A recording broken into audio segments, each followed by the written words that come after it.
Okay, unfortunately on this walk I'm going to have a lot of traffic noise because I'm walking right alongside the busy main road. But this is look at that bicycle. Welcome to the Porthmadog Cob. The Cob. Yeah, crosses. Yeah, I'm here right now, Boston Lodge. It crosses the estuary to well, I'll only be going to the train station, but it goes to basically to Porthmadog. And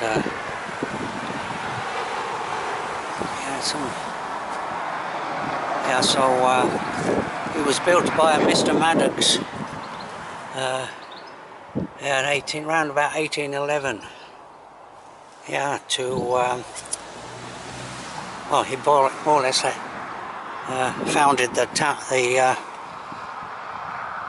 the port of Porthmadog, and it was named after him, Porthmadog.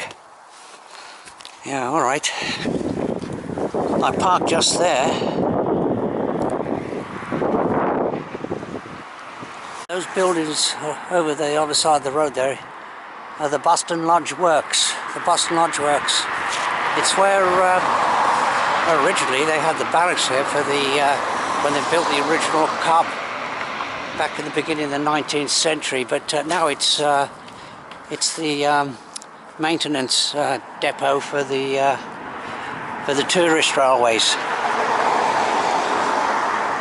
Okay, there's the Cob there. Yeah, it's going to be a noisy walk, I'm afraid.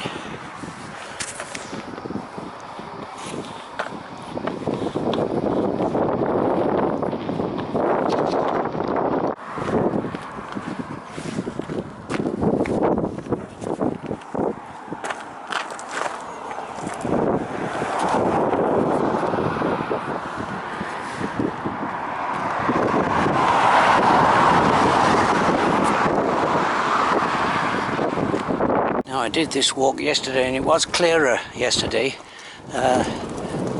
You can't quite see the top of Snowdon today. There's a little bit of cloud on the top, but it's still I decided it was quite an enjoyable walk, so I decided to take a video of it.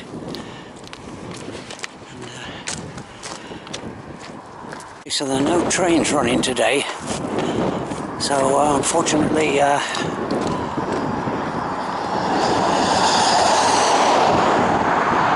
that's always a good picture. Makes a good picture of the tourist train. This is a particular line here crossing the Cob is the Festiniog light railway, but from the station just up ahead, there's the start of the West Highland Railway. Yeah, I'm afraid there's going to be a background of traffic noise with this video. It's unfortunate.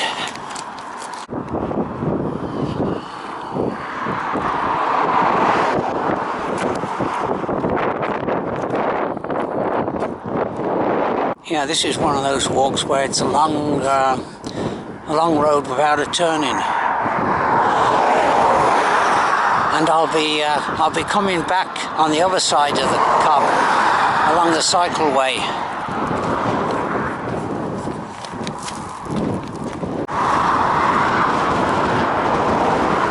Yes, this Cob is roughly about a mile long.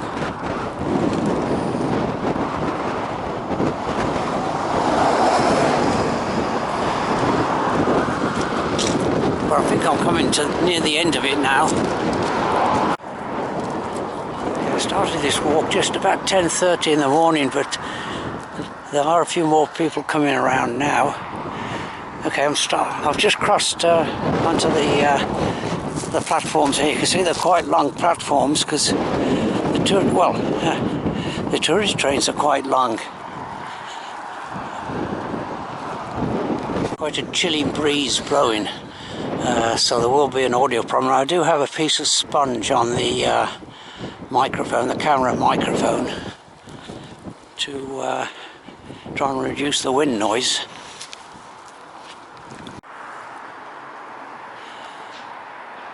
Okay, so that's the station, the terminus for the Festiniog railway. But on this side, this is the basically the terminus for the West Highland. It crosses the road and then goes all the way to Carnarvon. Okay, that's the custom house, of course no longer used as a custom house. It's on, well, Britannia Terrace. Britannia Terrace, right there, eh? Yeah, those days they used to name the roads in English. And then of course it all changed to Welsh language names, town and, well, everything. Okay, now that building there is, it's been newly constructed. The old tax offices used to be there, but they were pulled down, and that building there is the new Premier Inn they're constructing, so that's a good location right here. Yeah, that's a good location to build building in. This here is that's a popular restaurant, Spooner's Cafe. Yeah, it's doesn't look like it's open yet. Yeah, I'm just going to pop here to this is the actual station building itself. Say this is where the passengers would get their tickets and then board the trains. But they are doing quite a bit of work. Yeah, they're getting ready for the season, giving the facilities a lick of paint. Okay, this is the inside of one of the carriages. Yeah. Right here.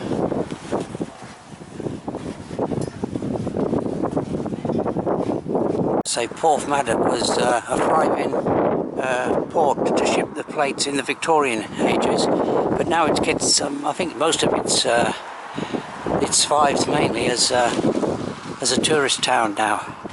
And of course it is it's a shopping town, so serves obviously the local residents, people that live in this area. There's the ticket hall for Festiniog Railway Harbour Station. Okay, so they have these notice boards on just about everywhere on this railway station. Yeah. And It's just like we're at Porthmadog now, Boston Lodge, and you can see it goes all the way up here to Carnarvon, the West Snowdon one. the West Highland Railway. On there. And in the other direction, Porthmadog, Going up to Snowdon there. all the way up here to Festiniog.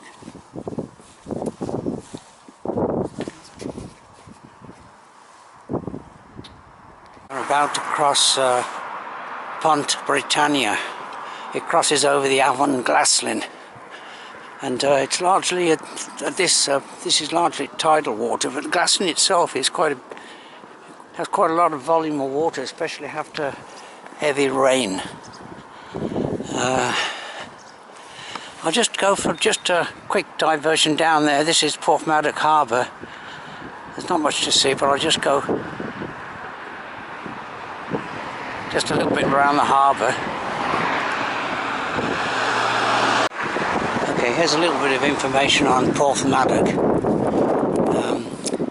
William Alexander Maddox, following the Act of Union 1800 between Great Britain and Ireland, he wanted to establish a port at Porthmadog on the Llyn Peninsula, but he lost out to Holyhead.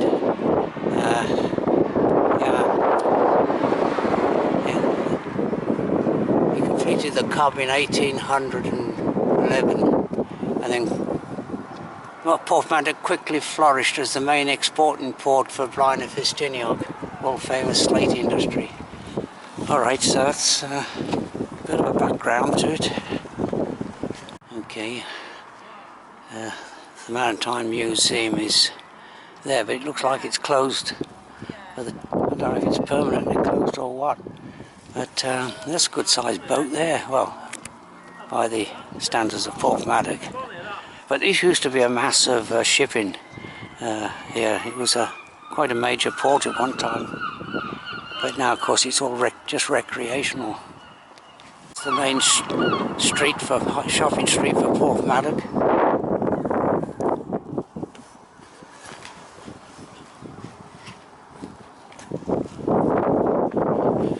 Okay, the Britannia Bridge again. Okay. I'll extend the walk by going round a tidal basin, Porthmadog tidal basin.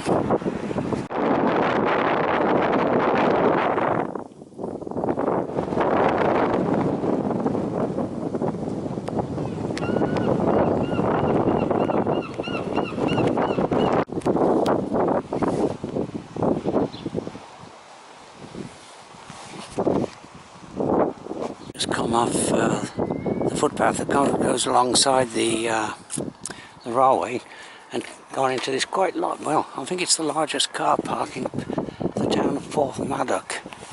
You can see, well, it's March the 6th of March today, so off season. There's still a few visitors here.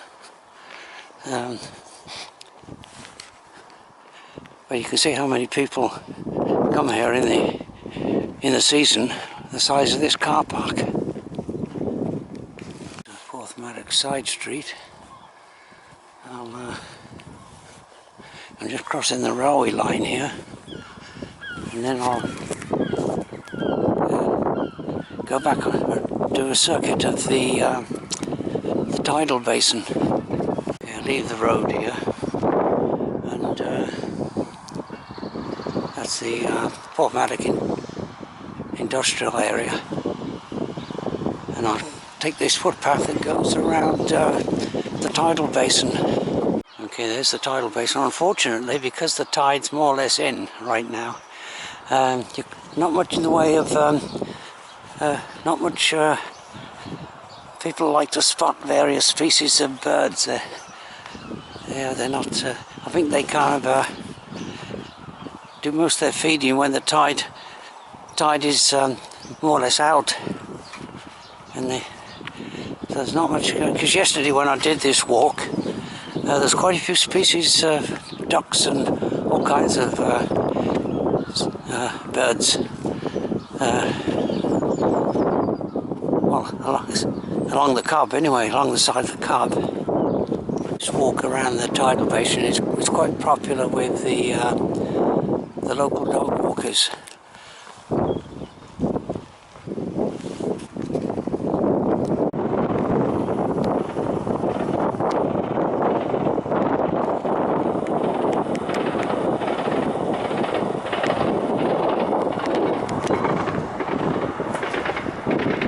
Porthmadog, the town of Porthmadog, lies underneath Porthmadog Mountain, Molygest, and the town with the surrounding villages has about a population of about 5,000. Because the surrounding villages, Porthmadog, Morva, Buchan, and was that Borthygest? Yeah, add up to the population of.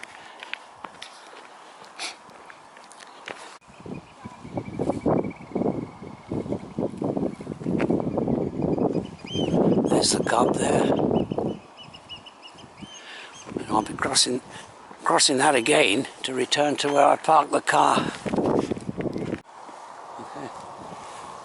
Okay, so this is where they control the flow in and out of the tidal basin. Down here, yeah, not quite see much down there, but I think they do have yeah, these gates which lower and close. Okay, so this is where I go into the cyclist path again. I think this has been newly put in, this particular path here, to get around. Well, they're building this, as I say, quite large Premier Inn here, and this is the cycle track that goes across the Cob. No one working there today because it's a Sunday. Okay, this is interesting, a wooden sculpture to the great man himself, William Madog. He was an MP for, I think, Lincoln, in Lincolnshire. Yeah, Maddox. He kind of 1773 to 1828. Yeah, there's the great man himself, right there. Yeah.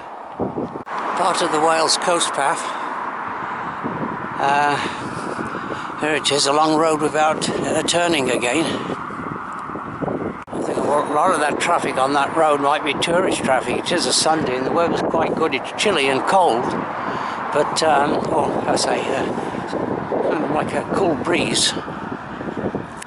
Temperatures, well, there was a slight frost to begin with.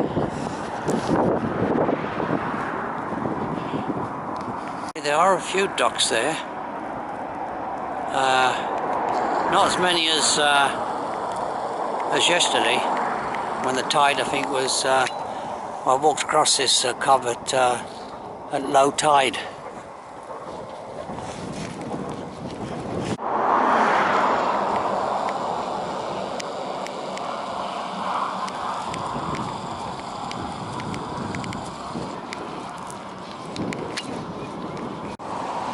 Okay, so yeah, that's the outflow from the estuary there. That's mainly tidal water, but also a bit of fresh water from the Glaslyn River. It goes under the Britannia Bridge. And you can see it's quite breezy today. You can see it's a little bit, you know, choppy. It's not a smooth surface. Now Snowdon's over there, but I say it's in the cloud and it's not very. Oh, it's a little bit of. Well, the sun's not actually shining. There's a bit of snow on the top of it. The sun's not shining. Okay, it's in the cloud unfortunately right now, but I believe that's Bertrand Russell's house. He lived in for the last few years of his life. Yeah, Bertrand Russell, the philosopher and mathematician. Okay, the long road without, or long cycle path maybe in this case, without a turning. Yeah, the sun's just about coming out. It's been cloudy for the last a cloud there for the last 10 minutes. And you can just, yeah, Bertrand Russell's house is just about coming into the sunshine there. That's it, if it is Bertrand Russell's house. I'm not quite sure of that. Okay, so I am coming to the end of this walk now. I'm about to say, I've probably got less than a quarter of a mile to go. Okay, that's the end of the Cob. And the Boston Lodge Works up there. Okay, so that's the disadvantage with this walk. Constant traffic noise. Now this building, small building, was the toll house. It's it stopped collecting tolls roughly about 20 years ago. I don't know if I can see around the front here. Okay, I've come full circle now. I'm back to the car. Just there. Wanted to see if I can get a view of the front of this toll house, but you can see it's all. Well, yeah, I can't see anything. Right, so that's the end of this walk.